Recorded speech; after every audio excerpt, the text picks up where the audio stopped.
Hello everyone, welcome to my YouTube channel. Myself Supriya Sinha. I am third year MBBS student at AIIMS Gorakhpur. मैं 2 दिन से सोच रही थी कि कल के एग्जाम को लेकर नीट एस्पिरेंट्स के लिए एक छोटा सा वीडियो बनाऊंगी, but I was not feeling well. मेरी तबीयत सही नहीं थी. 2 दिन से मैं क्लास भी नहीं जा रही हूँ प्रॉपरली, तो जैसा कि मेरे आवाज़ से लग रहा होगा, तो इसीलिए नहीं डाल पाई. अभी मैंने सोचा अभी सारे लोग का रिवीजन वगैरह सब खत्म हो गया होगा, तो थोड़ा सा कुछ बता दो जिससे उनको इमोशनली थोड़ा बूस्टअप मिल जाए. सबसे पहले तो यही बोलूंगी, अभी तक जितना भी आज तक आपने पढ़ा, 1 साल से 2 साल से, मे बी ड्रॉपर्स होंगे कितने, 3 4 5 साल से, जितने साल से भी, सब काउंट होगा. ठीक है, तो जो भी पढ़ा वो आपके सबकॉन्शियस में कहीं ना कहीं है. 2 साल पहले भी पढ़ा है तो वो आपके सबकॉन्शियस में है. तो खुद पे इतना बिलीव रखो कि जो तुम पढ़े हो तुम्हें वो याद है. क्योंकि कल मेरे कुछ रिलेटिव भी है, वो भी दे रहे पेपर, तो दे वर लाइक दीदी मैं तो भूल रही हूँ, ये मुझे नहीं समझ आ रहा, कुछ याद ही नहीं रह रहा, पूरा मेसअप हो रहा है. तो होता है वो एग्जाम के टाइम में, मेरे साथ भी हुआ था. बट खुद पे इतना बिलीव रखो कि पेपर जब देखोगे तो तुम्हें सब कुछ याद आएगा. अगर तुमने पढ़ा है वो चीज, कभी भी एक बार भी लाइफ में पढ़ा है, तो वो चीज याद आएगा. और ये मैं बता रही हूँ अपने एक्सपीरियंस से. दूसरा कि अब रात में उतना पढ़ने की जरूरत नहीं है. थोड़ा चिल करो, थोड़ा सा. अगर हॉस्टल में हो तो जो अच्छे दोस्त हैं उनके साथ थोड़ा चिट चैट करो, थोड़ा सा मूड को लाइट करो. घर पे बात कर लो मम्मी पापा से, अगर घर पे हो तो मम्मी पापा भाई बहन के साथ थोड़ा हंसो, ताकि मूड थोड़ा लाइट हो, स्ट्रेस फ्री हो. एग्जाम के बारे में नहीं सोचना है. एंड देन खाने पे आए तो थोड़ा हेल्दी खाना रात को, ताकि कल कोई दिक्कत ना हो. ठीक है, एंड अवॉइड करना टी कॉफी अभी शाम को, ताकि नींद प्रॉपरली आ जाए. सही कुछ हल्का फुल्का खा लेना, हेल्दी सा, जो कि इजीली डाइजेस्टेबल हो, ताकि कोई दिक्कत ना हो कल. थोड़ा सा लेना पड़ता है यार. मैं तो 1 महीने पहले से ही, मेरा जब एग्जाम था नीट का, तो 1 महीने पहले से ही मैंने गोलगप्पा आइसक्रीम सब छोड़ रखा था, जो मेरी फेवरेट चीजें थी. ताकि गोलगप्पा मैं देखती थी तो मुझे टाइफाइड के सिम्टम याद आते थे. नहीं नहीं नहीं, अगर मैं ये सोचती अगर टाइफाइड हो गया तो मैं पढ़ूंगी कैसे, एग्जाम के टाइम हो गया तो ये हो जाएगा वो हो जाएगा. तो होता है, बहुत सारे स्ट्रेस रहते हैं. मेनली इंपॉर्टेंट क्या है, तुम एक चैप्टर नहीं पढ़ के जाओ, बहुत पहले पढ़े हो, उससे क्वेश्चन आने के चांसेस जो भी हैं, बट ये भी रहता है कि तुम्हारा 90% 95% है कि वो क्वेश्चन बन जाएगा तुमसे. लेकिन अगर हेल्थ तुम्हारा सही नहीं रहेगा तो फिर उसका तुम कुछ कर नहीं पाओगे. तो इसीलिए अभी अवॉइड करो. एक दिन पहले तो अवॉइड कर ही सकते हो. एंड अब moving to the exam day, जैसे कि कल सुबह सुबह आएगा, तो नींद का तो मैं ये नहीं बोलूंगी कि 8 घंटे की नींद पूरी हो जाएगी, क्योंकि मैं जानती हूँ कि नीट एस्पिरेंट को बहुत ज्यादा स्ट्रेस रहता है, स्पेशली क्या होगा कल, क्या होगा कल, क्या होगा. तो ट्राई करो कि सो अच्छे से. मोबाइल देखना लेट नाइट को आज अवॉइड ही करना, दूर रख देना फोन.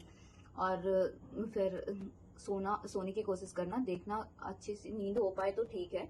नहीं तो एग्जाम में कल उतना, जब तुम एग्जाम देने जाओगे ना, तो फिर उस टाइम तुम्हें वो याद नहीं रहता कि तुम 8 घंटे सो के आए या रात भर जग के आए.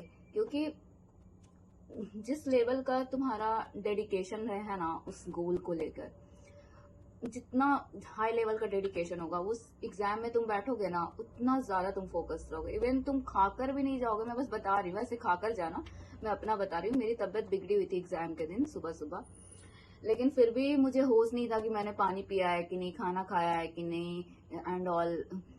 बस मेरे पास 180 क्वेश्चन थे और मुझे बस इतना पता था कि ये मेरा लास्ट टाइम है, इसके बाद मैं ये पेपर कभी नहीं दूंगी. बस मैं इस लेवल का मैं सोचती थी, मैं वो बता रही हूँ. अब moving to the tomorrow's exam, जब तुम जाओ सेंटर पे, सबसे पहले यार avoid talking to the stranger. एकदम नहीं बात करना है. चुपचाप बैठ जाओ, गाना सुन लो, उससे अच्छा वो सही है, पर स्ट्रेंजर से बात मत करना. एग्जाम हॉल में पहले चले गए, अगल बगल के सीट वालों से बात मत करना. हेड डाउन कर लो, मेडिटेट कर लो, कुछ भी करो, आधा घंटा टाइम है, सो जाओ, but please avoid talking to them.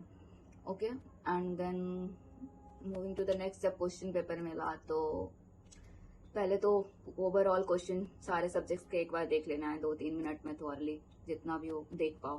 Then question attempt को 3 राउंड में रखना, जैसे कि मैंने किया था, मैं अपना बता रही हूँ. और वो प्रेफरेंस तो वही होता है, bio, chemistry and physics mostly लोगों का. अगर कुछ और है तो तुम वो कर सकते हो, कोई नया चीज अप्लाई मत करना.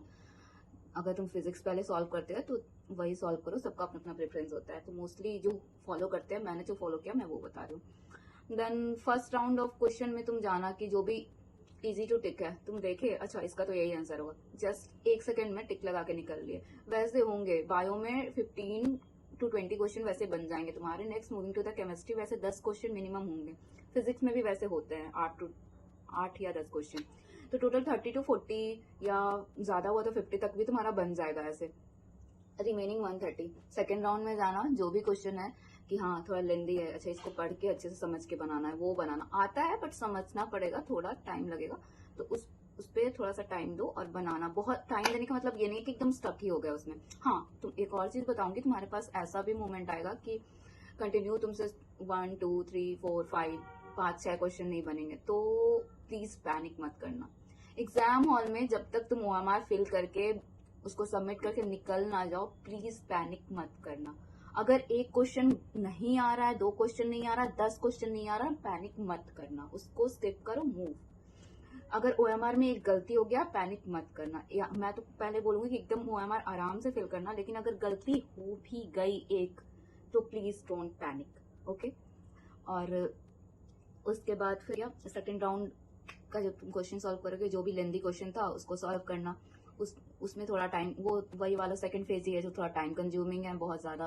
मोस्ट ऑफ द क्वेश्चन उसी में निकलेंगे तुम्हारे, जो भी बायो केमिस्ट्री एंड फिजिक्स के है। उसके बाद बहुत कम ही क्वेश्चन बचेगा सेकंड जो तुम्हारे पास रहेगा। कि थर्ड राउंड के लिए टाइम एटलीस्ट 1 आवर तो रहना चाहिए, मतलब 2 घंटे में तुम्हारा 2 राउंड तो आराम से कंप्लीट होना चाहिए। तुम्हारे पास एटलीस्ट 1 to 1.5 आवर बचना चाहिए।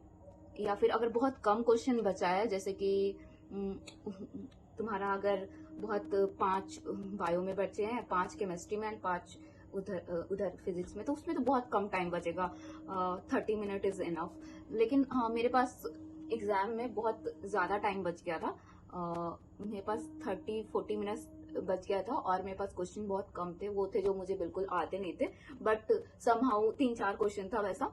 तो समहाउ ये भी हुआ था कि 1-2 क्वेश्चन उसमें भी लग गए थे, तो आंसर आ गया था, फिजिक्स का था। तो वो होता है कि अगर तुम्हारा इधर का पोर्शन बहुत टाइम तुमने मैनेज कर लिया अच्छे से, तो आगे अगर तुम्हारा जो क्वेश्चन नहीं भी सॉल्व हो रहा है ना, तो उसके लिए कॉन्फिडेंस तुम्हारा बूस्टअप हो जाता है, तो उस पर ध्यान देना। आगे टाइम को अच्छे से सेव करना, और आगे जो फर्स्ट 1.5 आवर है वो उस क्वेश्चन पे इन्वेस्ट करना जो तुम्हारा इजीली बन रहा है एंड जो सही तुमको एकदम प्रॉपर आता है, जिसपे तुम बहुत कॉन्फिडेंट हो। तो तुम्हारा 80% क्वेश्चन या फिर 80% क्वेश्चन तुम्हारा 2 घंटे होते होते एकदम पूरे हो जाते हैं। 80 का 90% भी हो जाता है अगर तुम्हारा बहुत अच्छा प्रिपरेशन है तो हो जाता है। देन लास्ट के 1 आवर या 30 मिनट में OMR और OMR फिलिंग का है कि मैं बोलूंगी कि अगर बायो तुमने एक बार कंप्लीट कर लिया है सेकेंड राउंड के बाद, तो तुम OMR फिल करना स्टार्ट कर सकते हो। फर्स्ट राउंड में तो बहुत रैपिड राउंड होता है, तो उसमें बनाते जाओ, 10-10 क्वेश्चन सॉल्व करते जाओ सारे ये सब्जेक्ट के। सेकेंड राउंड में तुम बहुत बल्क में हो गया, तो तुम ये कर सकते हो कि बायो हो गया, चलो 80 बायो उसमें से तुम्हारा 70 बायो निकल गए हैं, 90 बायो उसमें से तुम्हारा 75 बायो निकल गए हैं, तो मैं 75 को OMR में फिल कर लेती हूँ, एंड देन वैसे ही फिजिक्स एंड वैसे ही केमिस्ट्री वैसे कर लेना। तक OMR सबमिट ना कर दो तब तक पेशेंस रखना, खुद पे कॉन्फिडेंस रखना, और कोई भी नेगेटिव थॉट को अपने ऊपर हावी नहीं होने देना, ठीक है। And so finally wish you all the best, keep calm, be positive, be confident, and you gonna rock, literally I am saying you gonna rock। कल मैं चाहती हूँ कि जितने भी लोग हैं, जिन्होंने भी अपना बहुत साल दिया इस प्रिपरेशन को, उनका एक वो जब एग्जाम हॉल से निकले तो उनके चेहरे पे एक स्माइल रहे कि चलो मुझे पता नहीं कि कौन सा कॉलेज मिलेगा, पर मुझे MBBS तो मिल जाएगा, इतना तो हो जाता है। मुझे भी ये फील हो गया था, तो मैं बस वो प्रे करूंगी तुम लोगों के लिए। एंड आगे फिर हम बात करेंगे कि आगे कॉलेजेस के लिए and how you should apply for counselling and all. And हाँ मैं ये भी कहना चाहूंगी, जो फ्रेशर हैं एंड जिनकी भी प्रिपरेशन थोड़ी अच्छी ना हो, तो प्लीज लाइफ डजंट इंडिया, ठीक है।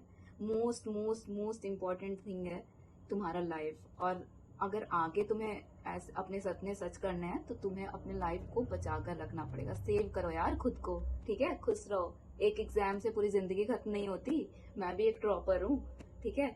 तो एक एग्जाम से पूरी जिंदगी खत्म नहीं होती। बाकी you give your best, and ताकि एग्जाम के बाद तुम्हें रिग्रेट ना रहे कि ये क्वेश्चन मैं बना सकती थी बट मैं बना नहीं पाई। हाँ, अगर तुमने नहीं पढ़ा है या कुछ नहीं आ रहा, दैट्स ओके, बट ये रिग्रेट नहीं होना चाहिए कि ये क्वेश्चन मैं कर सकती थी और कर नहीं पाई। Okay, so take care and stay happy. Bye.